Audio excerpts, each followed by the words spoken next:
네, 자, 여러분 409페이지 자 14번 문제 보시겠습니다. 409페이지 14번.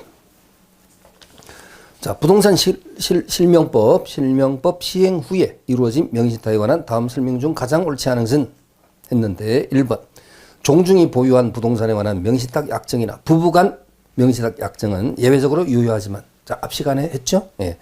종중 부동산, 그 다음에 배우자 간의 명의신탁 유효하지만 조세 포탈이나 강제집행 면탈 또는 법령상 제한의 회피를 목적으로 하는 경우에는 그러하지 아니하다. 그래서 제가 그랬습니다. 각종 탈세, 탈법, 기타 법령상 제한을 회피할 목적인 경우에는 인정이 안 돼요. 그죠? 그런 것을 목적으로 하지 않는 경우에 하나여 유효성을 유효하다. 그래서 종배 명의는 유효하다. 이렇게 그냥 줄여서 기억해도 될 거예요. 종배가 종중부동산, 배우자 간의 명의신탁. 종중부동산, 배우자 간의 명의신탁. 종배 명의는 유효하다. 명의는 왜 집어넣었어요? 명의신탁은 명의신탁인데 유효하다는 거죠. 네, 물론 자꾸 반복하지만 어떤 불법적인 것을 전제로 하지 않을 경우를 얘기하는 것이다. 자, 더 이상 안 해도 되죠. 자, 그 다음 2번.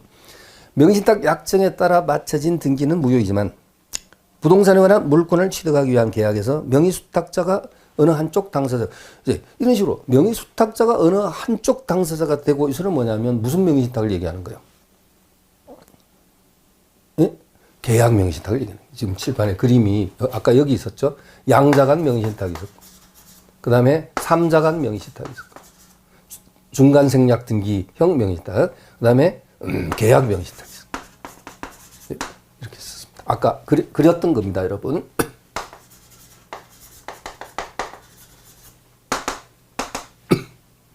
그래서 이번엔 이제 옆으로 좀 와서 양자간 명의신탁. 자, 갑을. 그다음 삼자간 명의신탁. 병, 갑, 그 다음에 을인데, 삼자간 명의신탁은 계약의 당사자가 누구냐? 요렇게. 그죠? 갑과 그럼 을 사이는 명의신탁 약정. 그래서 등기는 이쪽으로, 얘가 매수인, 얘가 매도인, 매도인. 요걸 항상 헷갈리시면 안 되고요. 계약 명의신탁은 병, 갑, 을인데, 자, 요건, 점선이나 선 안 넣는 것도 괜찮아요. 그냥 선 빼버려도 돼요. 그러니까 얘가 매도인은 병이랑 선 뭐 언제나. 을이 매수인. 명의수탁자가 매수인. 그럼 얘는 뭐, 그냥 물주 그럴까요, 여러분?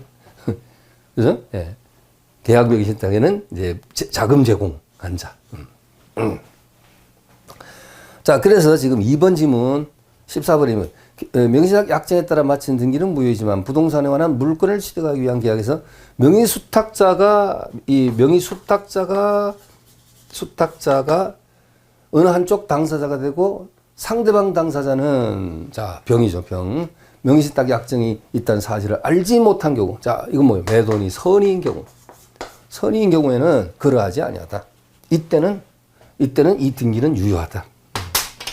예? 을 앞으로 넘어 물권 변동 효력은 그대로 유효하다. 예. 매도인이 선의라는 것을 전제로 했을 때. 그 다음 3번. 일반적으로 명의수탁자는 신탁재산을 유효하게 제3자에게 처분할 수 있지만 제3자가 명의신탁 약정 사실을 알았던 경우에는 소유권 취득은 유효하지 아니하다. 네, 맞아요, 틀렸죠? 자, 조심하셔야 된다. 자, 을에서 정으로 아까 앞 시간에 제가 이걸 파란색으로 했었죠. 그죠? 파란 걸로 했잖아. 요렇게. 그죠? 네? 선악을 불문하고 보호된다. 자, 그래서 3번 틀리고 정답. 알았던 경우에는 유효하지 아니하다. 알았다 하더라도 보호된다. 4번. 이른바 계약 명의신탁 약정을 맺고. 자, 제일 밑에 그림.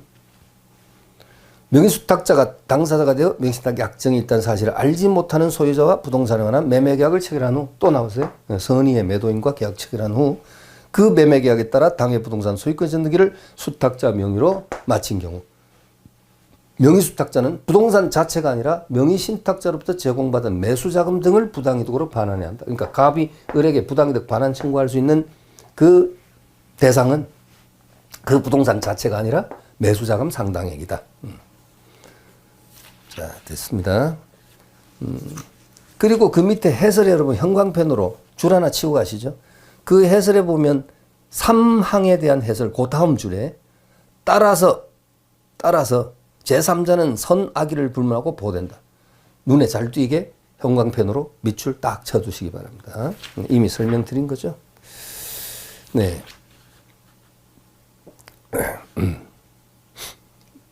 네. 자, 여러분, 그 412페이지 마지막 17번 문제. 자, 명의신탁에 대한 설명 중 가장 옳은 것은 1번. 채무 변제를 담보하기 위해서 채권자가 부동산에 관한 물건을 이전받거나, 이거 뭐예요? 양도담보. 예? 부동산 양도담보. 가등기하는 경우에는 가등기담보. 부동산 실명법 4조 1항의 명의신탁 약정은 무효로 한다는 규정이 적용되지 않는다. 이건 여러분 아예 명의신탁으로 보지 않는다. 아까 했죠? 앞 시간에 가등기담보, 양도담보. 또 신탁법상 신탁. 신탁법상 신탁. 또 하나 더 있습니다. 상호 명의신탁이죠. 상호 명의신탁. 2번 나옵니다. 구분 소유적 공유 관계에 의한 상호 명의신탁. 아까 상호 명의신탁이 뭐죠? 외부적으로는 공유로 되어 있지만 내부적으로는 구분 소유하고 있는 모습. 이것도 일종의 그 신탁의 모습으로 볼 수 있지만 이것은 실명법 규정이 적용되지 아니하는, 그러니까 아예 명의신탁으로 보지 않습니다. 그러니까 유효입니다. 근데 2번 무효이다 하니까 틀렸고요. 3번 부동산에 관한 물건을 취득하기 위한 계약에서 명의수탁자가 어느 한쪽 당사자, 자꾸 반복되죠. 명의수탁자가 한쪽 당사자가 되고 그러니까 매수인이 되고 상대방 당사자는 신탁 약정이 있다는 사실을 알지 못한 경우 선의의 매도인. 명의신탁 약정은 무효이다. 네. 갑과 을 사이 명의신탁, 요거 함정이에요, 함정. 그래도 명의신탁 약정 자체는 무효거든요. 네? 을 앞으로 넘어온 등기는 유효하다 하지만 얘가 매도인이 선이고 얘가 수탁자가 매수인이 된 경우 이때 넘어온 등기는 물권 변동 효력은 유효하지만 갑과 을 사이에 명의신탁 약정은 어떤 경우든 양자가 아니든 삼자가 아니든 계약 명의신탁 어디든 무효다. 그죠? 근데 그러니까 무효이다 하니까 3번 옳은 표현이었습니다. 근데 아마 출제자가 출제하면서 실수를 한 것 같아요. 3번을 제가 볼 때는 3번을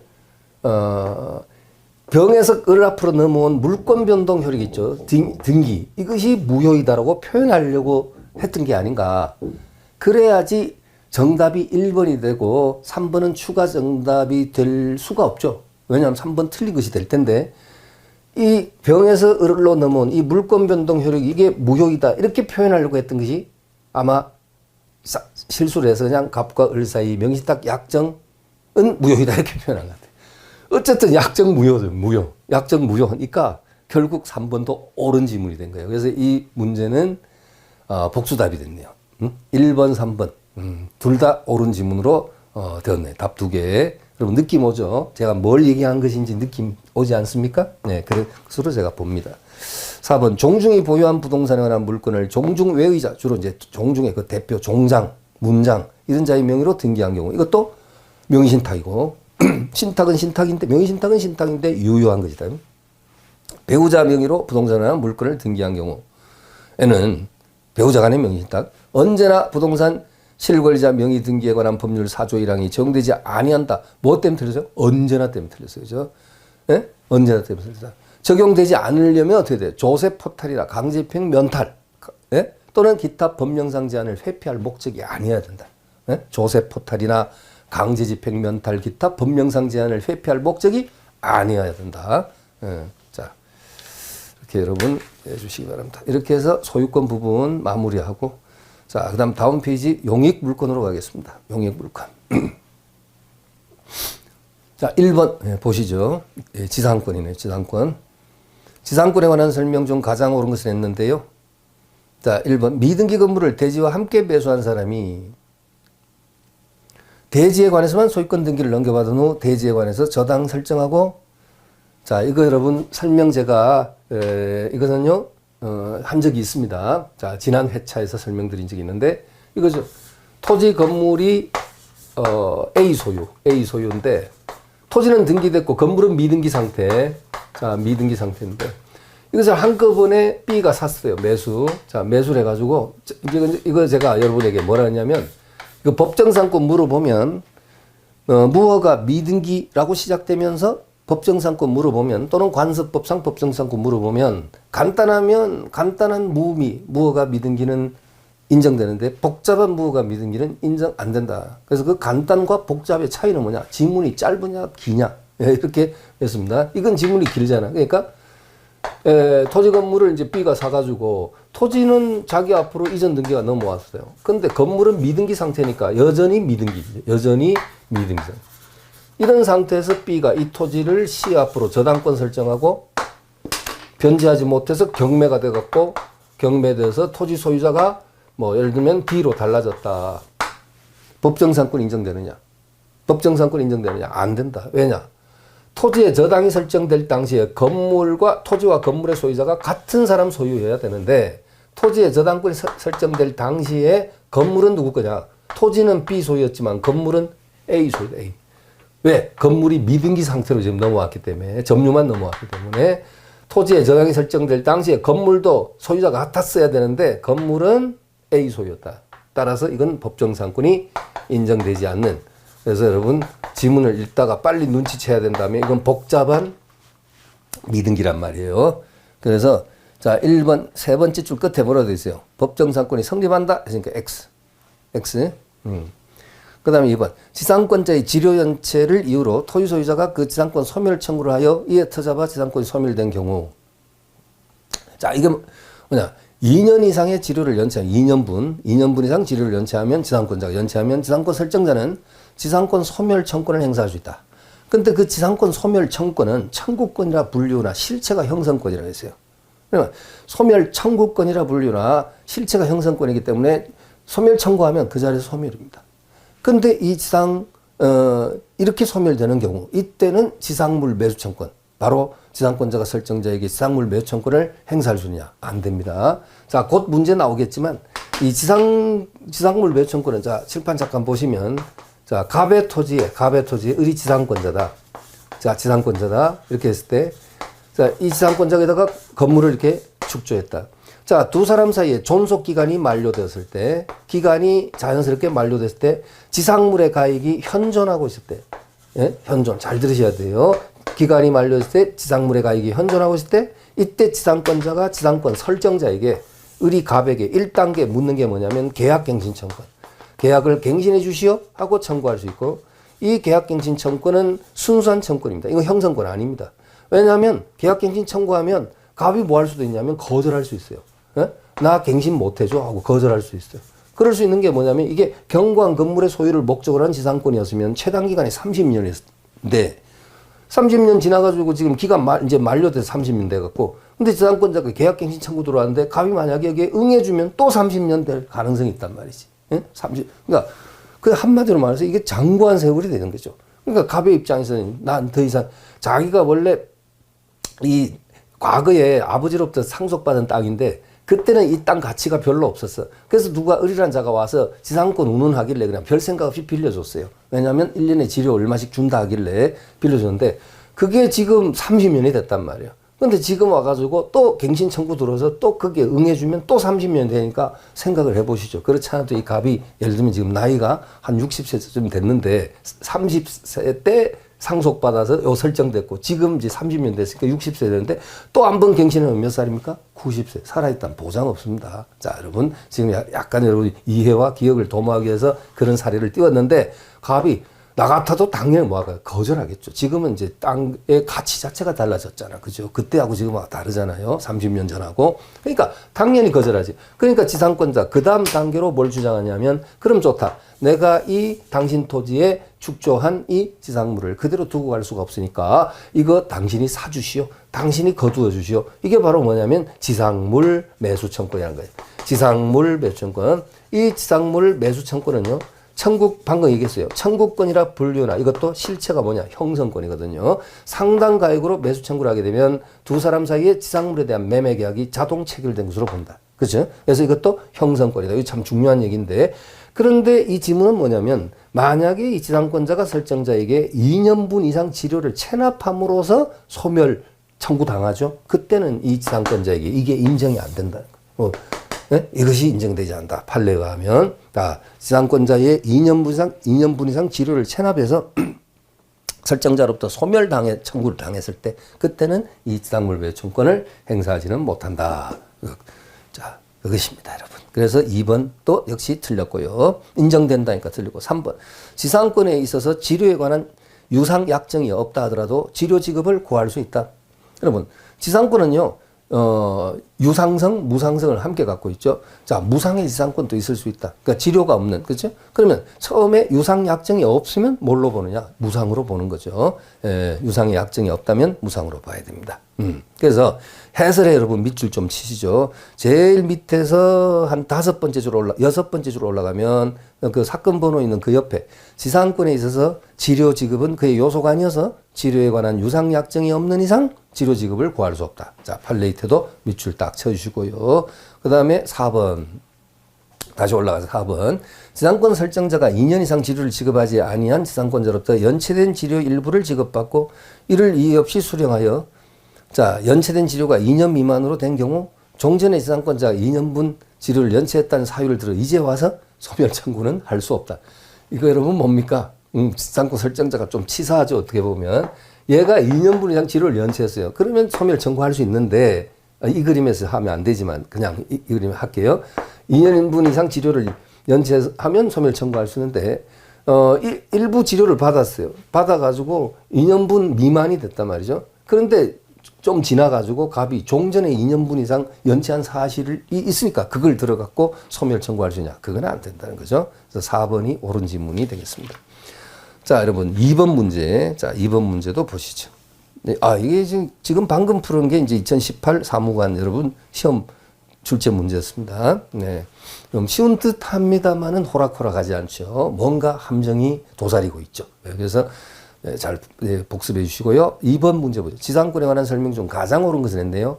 1번 지상권자는 토지 사용의 대가로서 지료를 지급하는 것이 보통이지만 지료 지급은 지상권 성립 요건이 아니기 때문에 지료에 관한 약정이 없으면 무상의 지상권을 설정한 것으로 인정된다. 방금 봤죠? 정답입니다. 옳습니다. 그 다음에 2번 지상권의 존속기간을 영구로 약정하는 것은 토지 소유권자의 권리를 지나치게 제한하므로 허용되지 않는다. 이건 학설에서 일부 학설이 이렇게 주장하는 학설이 있지만 판례는요. 영구 무한의 지상권도 가능하다고 보고 있죠.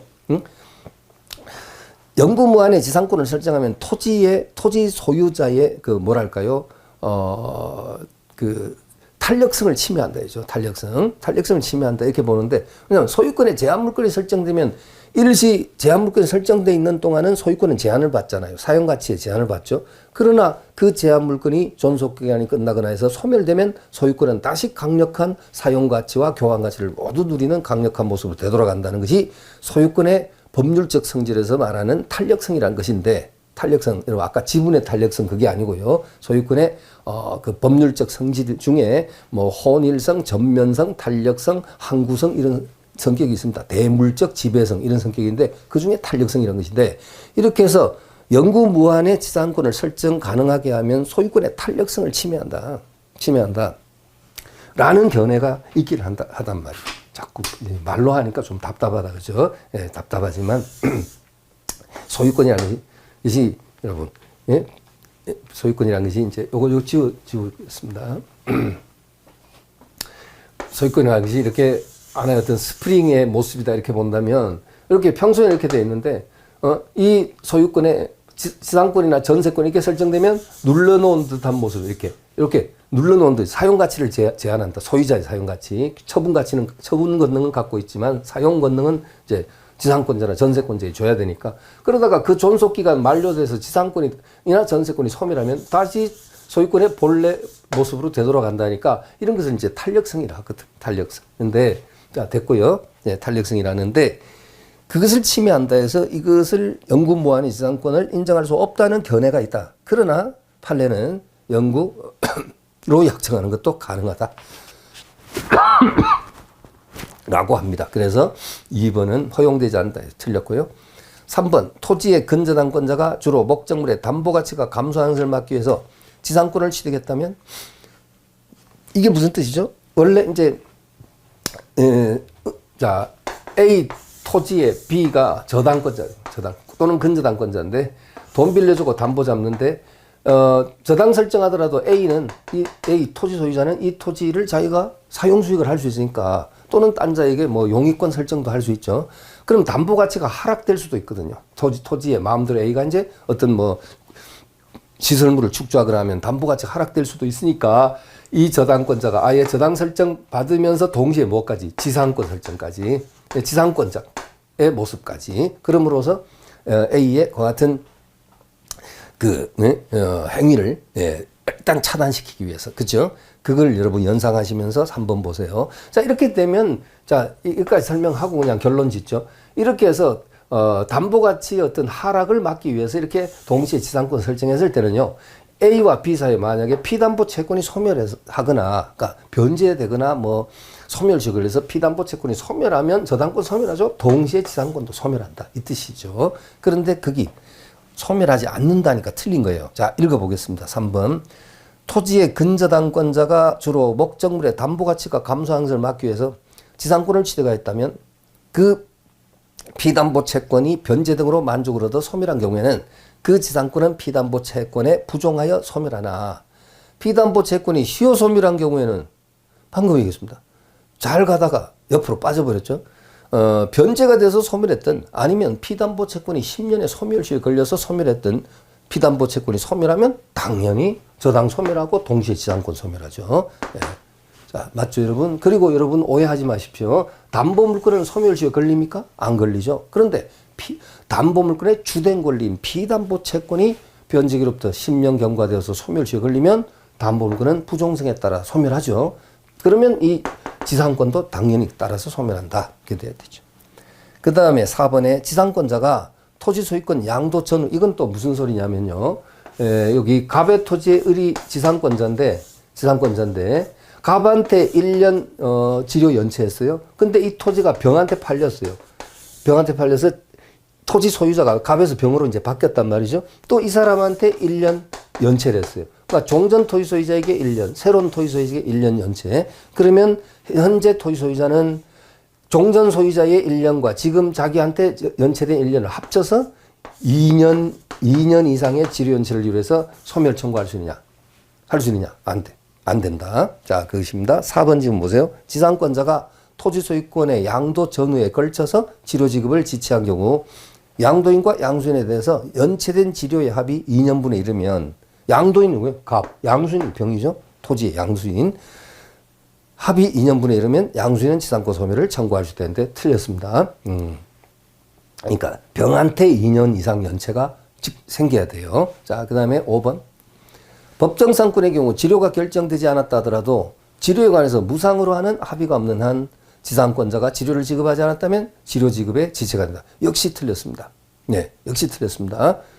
자, 법정상권의 지료에 결정이 되지 않으면 일단 무상으로 보는 거죠. 무상으로 다뤄야 된다 말이죠. 네, 그렇습니다. 그래서 5번도 틀렸습니다. 지체가. 그래서 1번이 옳고 정답이 되겠네요. 자, 해설의 밑줄 작업 좀 하고 가자.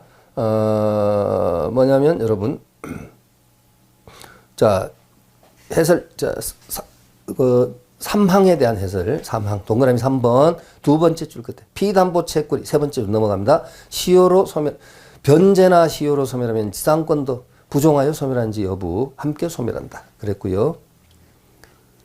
자, 그 다음에 4항, 5항 모두 XX 이렇게 되어 있는데 그 해설 부분, 거기서 밑으로 세 번째 줄 끝부분, 가로 2번, 밑줄. 토지 양수인이 지상권자의 지료 지급이 2년 이상 연체됐음을 이유로 지상권 소멸을 청구를 하면서 종전 소유자에 대한 연체 기간의 합산을 주장할 수 있는지 안 된다. 예? 얘가 종전 지상권 설정자의 그 연체 기간을 합산해서 주장할 수 있는지 안 된다 그랬죠. 네. 자, 이렇게 해주시고요.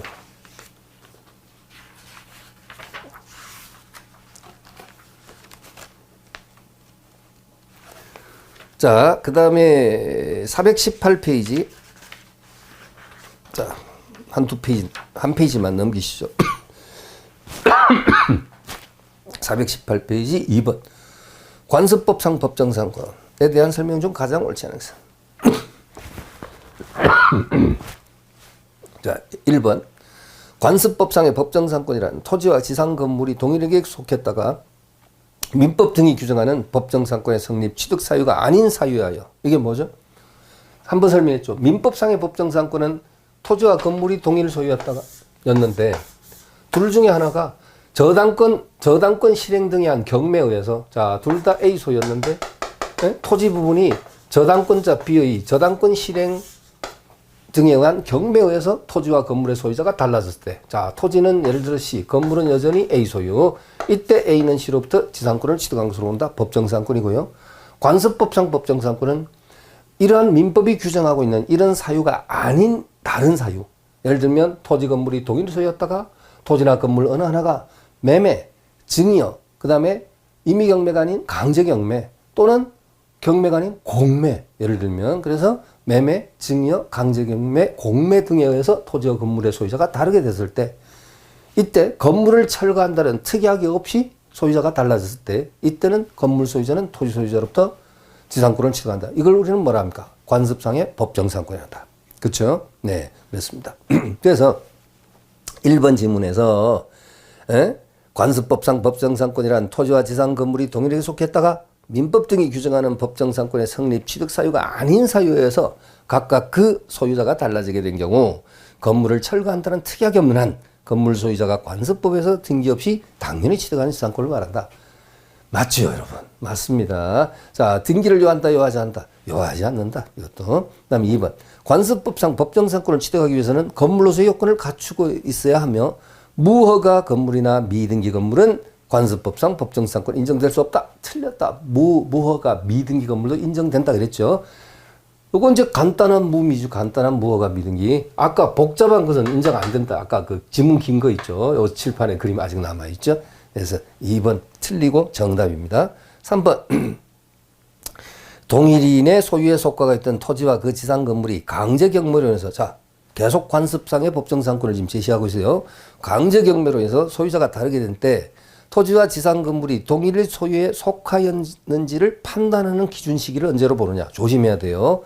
이것은 그 매수인의 매각대금 완납시가 아니라 토지 건물이 동일인 소유에서 발단이 돼야 되거든요. 예? 법정상권이든 관습법상 법정상권이든 토지와 건물이 동일인 소유에서 시작이 돼야 되지 않습니까? 그런데 반드시 그 토지와 건물이 원시적으로 동일인 소유일 것까지는 요하지 않습니다. 원래 건물은 딴 사람이 지었는데 지금 토지에 저당이 설정되거나 뭐 이게 강제 경매가 될 때 건물이 토지 소유자와 건물 소유자가 같으면 되거든요. 응? 그러니까 처음부터 건물을 토지 소유자가 지었을 것을 원시 취득했을 것까지는 요구하지 않습니다. 예? 않는데 어쨌든 법정상권 같은 경우에도 토지에 저당이 설정될 때 건물이 토지 소유자와 같은 동일인 소유면 되는 것이지 꼭 건물을 A가 꼭 자기가 지었어야 되는 것은 요구하지 않다. 이제 이해됐죠? 자, 그러면 이 부분 지금 이 설명하다가 제가 다른 것과 결합해서 설명했는데 지금 3번에서 강조하는 거 다시 돌아오시죠. 그러면 토지와 지상 건물이 동일 소유에 속하였는지를 판단하는 기준 시기는 그 매수인의 매각 대금 완납 시가 아니라 경매 절차에서 매각 됐을 때 낙찰이 됐을 때 그때 매각 대금 매수인이 경락인이 완납한 그때가 아니라 강제 경매로 인한 압류 또는 가압류의 효력이 발생한 때를 기준으로 한다. 네, 주의하셔야 되고요. 오, 맞습니다. 발생한 때를 기준으로 한다. 매각대금 완납시를 기준으로 한다. 이게 틀리게 잘 내니까 조심해야 되고요. 그럼 4번. 관습법상의 법정상권은 당사 사이에 건물을 철거하기로 하는 것과 같은 특별한 사정이 없는 것을 전제로 하는 것이어서 법정상권과 달리 관습법상의 법정상권을 포기하는 것도 가능하다. 예, 관습법상 법정상권은 포기하는 것 가능하다. 그리고 여러분 또 그런 질문 있을 거예요. 판례 나올 거예요. 자, 예를 들어서 토지 건물이 동일인의 소유였는데 건물이 매각이 되지. 이번엔 건물이 이 그림 하면 안 되겠다. 건물이 매각됐거든. 그런데 매수인이 건물 매수인이 토지 소유자와 토지 부분에 대한 임대차 계약을 체결했다. 임대차 계약을 체결했다. 이것은 관습법상 법정상권을 포기하는 것으로 보아야 한다. 이 말입니다. 무슨 소리입니까? 자, 토지 건물이 갑소유인데요. 여기에 을이란 사람이 건물을 매수하면서 말입니다.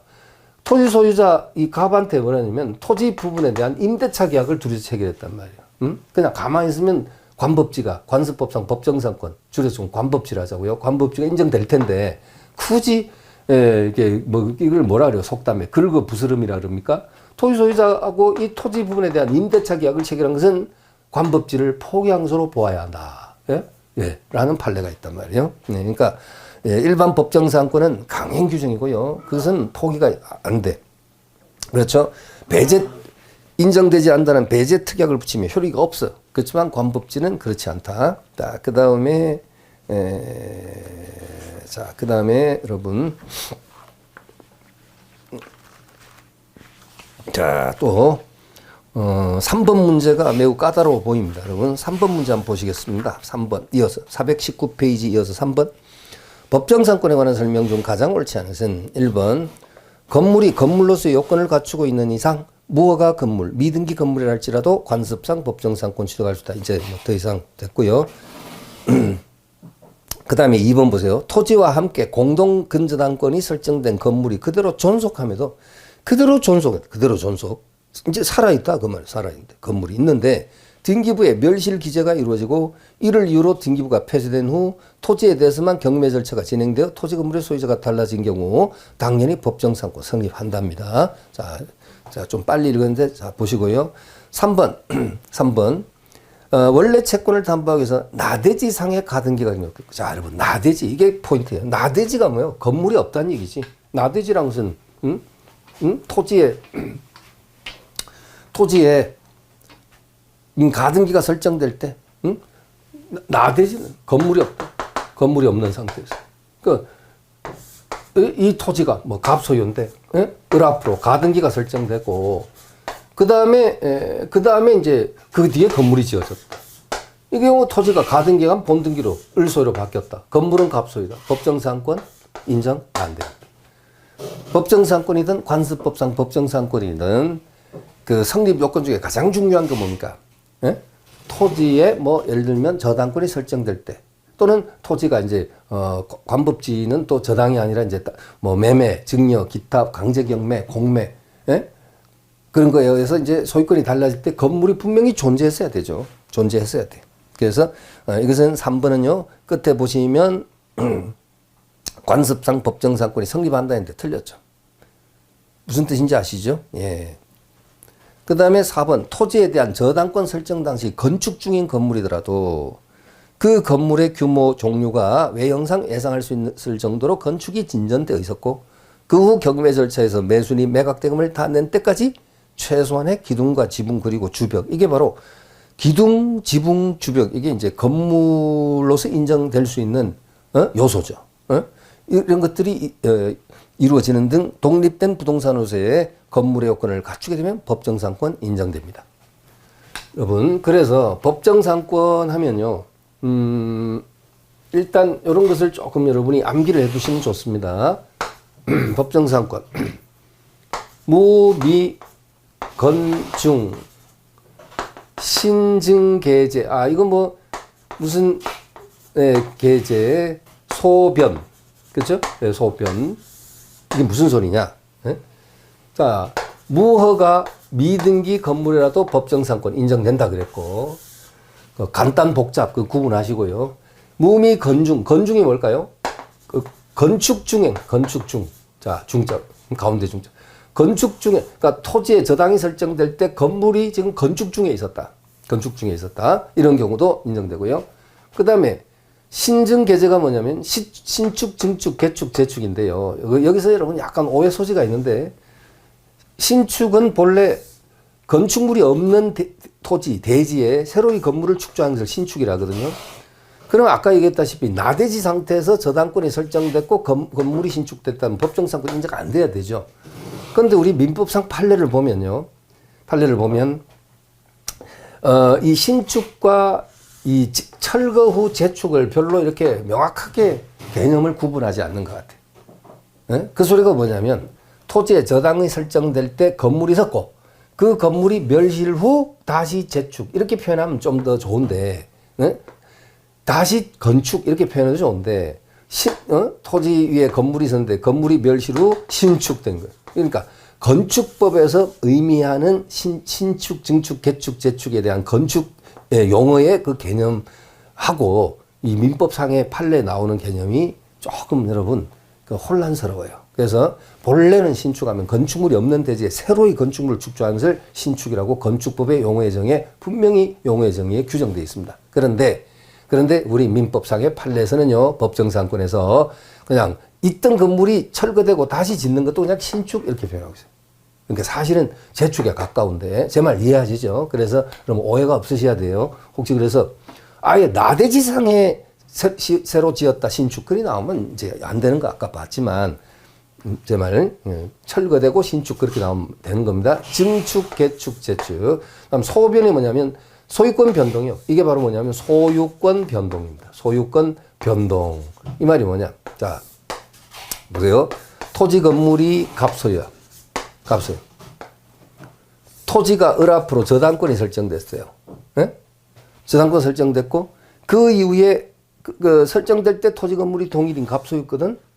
네? 자, 법정상권의 성립 요건 지금 갖추고 있습니다. 그 이후에 건물이 어떻게 되냐? 병 앞으로 팔렸고 매도돼갖고 팔렸고 병에서 다시 정으로 넘어갔고 정에서 다시 무로 넘어갔어요, 여러분. 네? 지금 뭐 병정무 더 계속해도 돼. 그 상태에서 토지가 경매가 되어서 토지 소유자가 뭐 예를 들어서 A로 바뀌었다. 자, 그럼 현재 건물 소유자 누굽니까? 병정무까지 갔죠? 무. 토지 소유자 누굽니까? 저당 실행돼갖고 매수인, 경매 절차 매수인 A가 됐다. 자, 무는 법정상권 취득하느냐? 인정. 그러니까 토지에 저당이 설정될 때 건물이 있었고 토지 건물의 소유자가 동일인 소유에서 발단이 됐다면 그 이후 건물이 소유권이 아무리 변동되어도 법정상권이 인정되는 데 대해서는 지장이 없다는 거죠. 네? 그래서 여러분 제가 대단히 좀 빨리 표현을 했습니다마는 아니 시간이 이렇게 강의를 이제 이렇게 진행할 수 있는 시간이 그야말로 뭐 넉넉하게 무한대다 예를 들면 넉넉하고 그러면 차분히 그죠 이렇게 뭐 하나하나 빠뜨림없이 그림 다 이거 그려가지고 이렇게 갈 수 있겠지만은 그렇게 되면 또 여러분 어떻게 됩니까? 학습 템포도 좀 늘어지죠. 네, 늘어지고 무한정 길게 하는 거 좋은 건 아닙니다. 자, 그래서 좀 타이트하고 바쁘더라도 이렇게 지금 진행을 하고 있어요. 자, 방금 뭐였습니까? 무비, 무허가, 미등기, 건중, 건축중, 신증, 계제, 소변, 소유권 변동 이런 경우에도 결론 법정상권 뭐요? 인정. 법정상권 인정. 법정상권 인정. 그대로 인정입니다. 인정이고요. 이것이 그대로 관습법상의 법정상권, 관법제도 그대로 적용이 된다. 적용된다. 그렇죠? 관법제도 적용이 된다. 됐죠? 네, 그렇습니다. 물론 관법지는 저당권 실행에 한 경매에 의해서 소유권 변동이 아니라 기타 사유라 그랬죠. 강제경매, 공매, 그 다음에 매매, 증여 이런 것에 의해서 소유권 변동됐을 때. 근데 지금 문제는 아직 없었지만 이 관법지는요. 관법지는 매매, 증여, 공매, 강제경매, 기타 사유인데 혹시 환매권 행사론에서 토지와 건물 소유자가 달랐다. 이 관법지 제시하면서 또는 환지 처분에 의해서 토지 건물의 소유자가 달라졌다. 이렇게 나오면요. 이건 관법지 인정 안 되는 겁니다, 여러분. 이건 안 되는 거예요. 그래서 공교롭게도 환자 들어가면 안 돼요. 관법지는 관습법상 법정상권으로 환자 들어가면 안 됩니다. 자, 환매권, 환지처분. 환지처분은 이제 이 뭡니까? 공법상 용어죠. 예, 그러니까 뭐 토지 개발법이라든가 도시개발법이라든가 뭐 이런 쪽에 나오는 용어입니다, 여러분. 자, 기회 되면 나중에 또 설명드릴 기회가 있으면 설명드리고 그렇지 않으면 넘어가겠습니다. 그래서 자, 지금 3번에 4번 지문 보시죠. 4번. 토지에 대한 저당권 설정 당시, 자, 지금 3번 문제 4번 419페이지 지금 보고 있습니다. 4번. 토지에 대한 저당권 설정 당시 건축 중인 건물이더라도, 자, 건중 나왔어요. 건축 중. 응?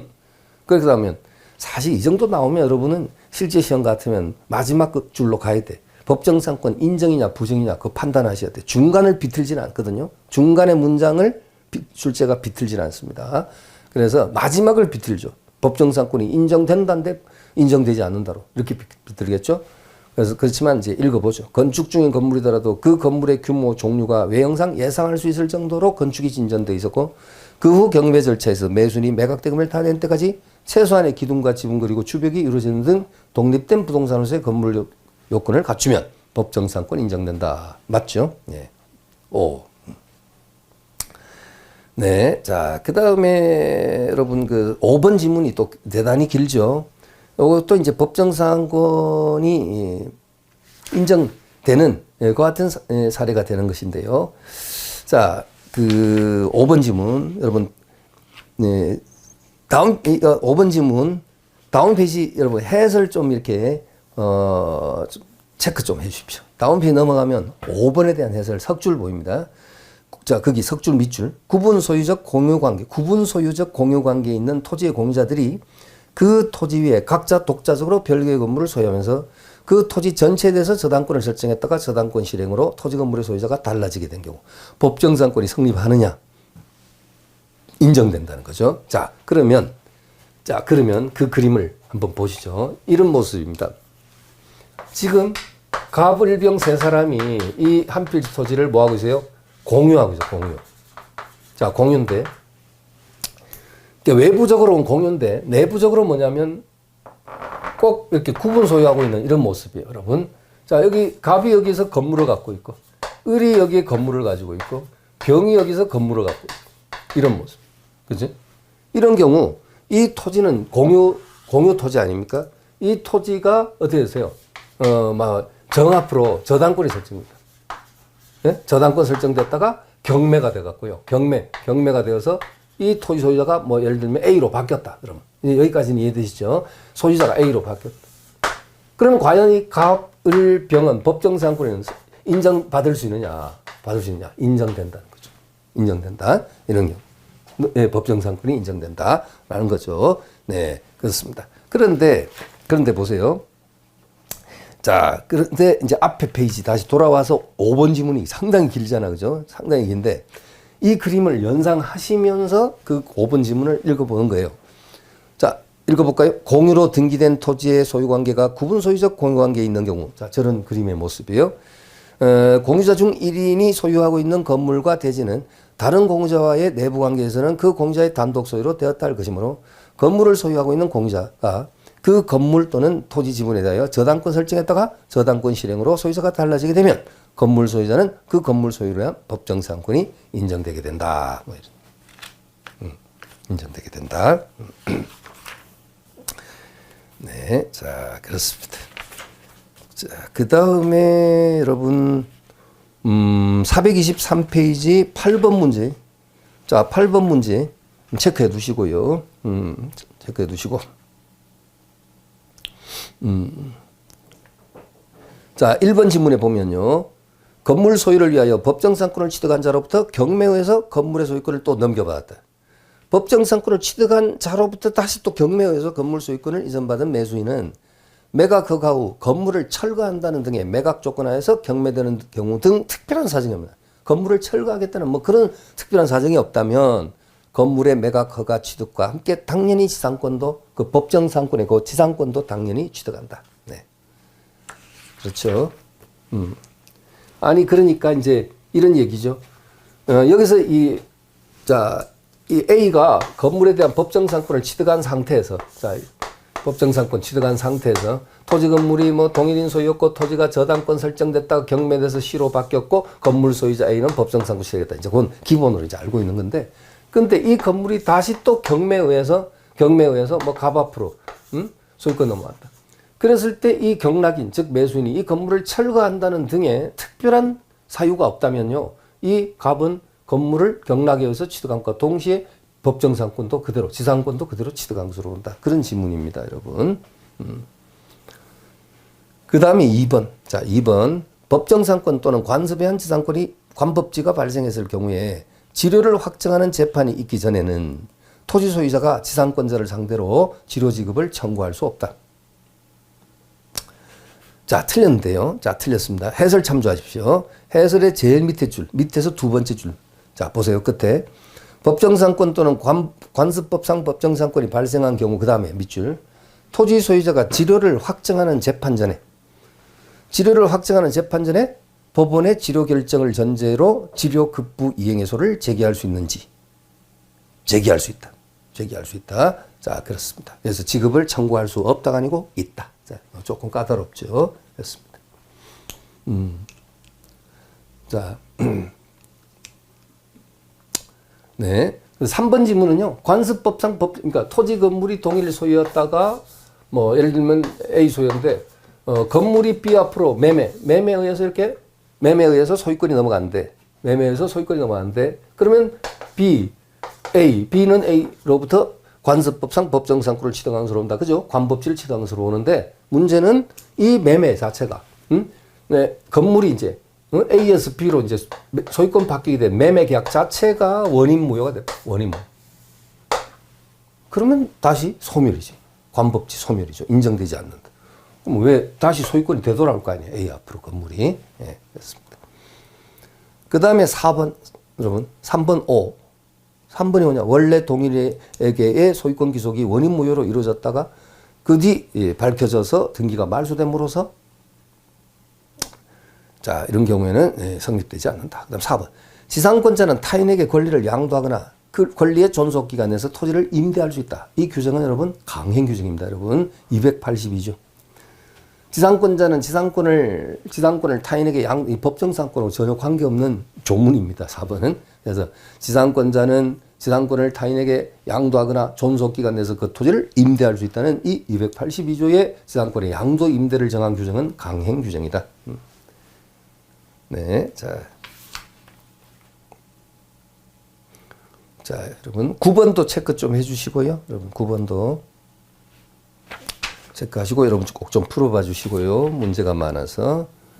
자, 그 다음에 429페이지 14번. 14번도 체크를 해 두시고요. 14번. 체크해 주시고. 14번에 가장 옳은 거 됐는데요. 429 제일 밑에 보시면 토지에 관해서 저당권이 설정될 당시 건축 중인 건물, 아까 나왔던 지문입니다. 건축 중인 건물, 여기 건축 중에 나왔잖아요. 그 마지막 세 번 제일 끝에 줄에 독립된 매각대금을 다 낸 때까지 독립된 부동산으로서의 건물 요건을 갖추었더라도 법정상권이 성립할 수 없다. 틀렸다. 성립된다.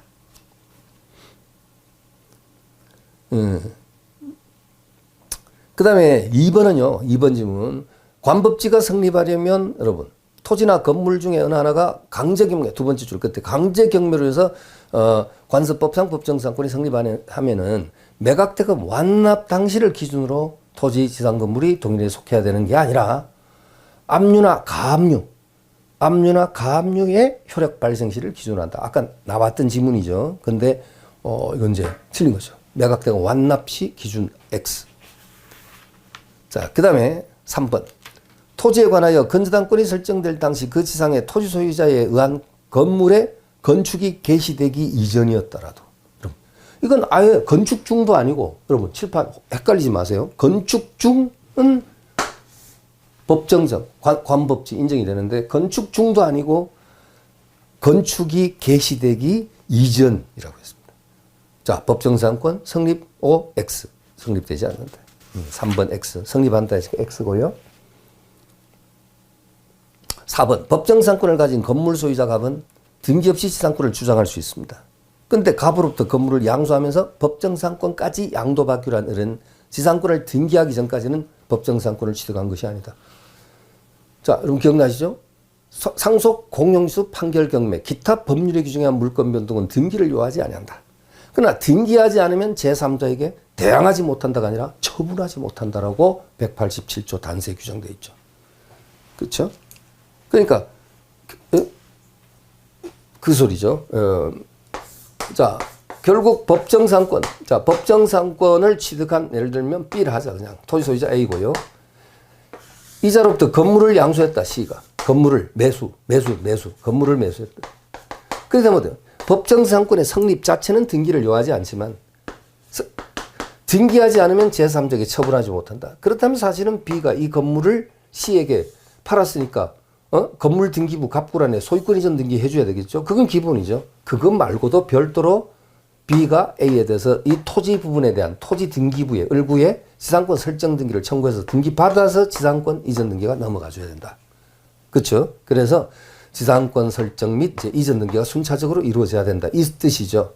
그런데 이것보다 사실 더 중요한 건 뭐냐면 이렇게 해서 법정상권자로부터 건물을 양수, 즉 매수해서 건물을 취득한 이 C, 물론 건물에 대한 이전 등기는 받았다는 얘기죠. 그런데 법정상권에 대한 이전 등기는 안 된 상태예요. 이렇게 됐을 때 과연 이 A가 C를 상대로 말소 건물의 철거를 주장할 수 있느냐? 철거. 말소가 아니라 철거를 주장할 수 있느냐? 어? 왜냐? B에게는 내가 지상권 어쩔 수 없이 법정상권 때문에 인정해 주었지만 건물의 존재를 너한테는 내가 인정해 줄 이유가 없어. 그러니까 너는 건물 뜯어. 당장 철거해. 라고 주장할 수 있냐? 인정될 수 없다. 왜? 신의칙의 신의 성실의 원칙에 반하기 때문에. 판례. 예, 됐죠? 자, 그렇습니다. 4번이 옳고 정답이고요.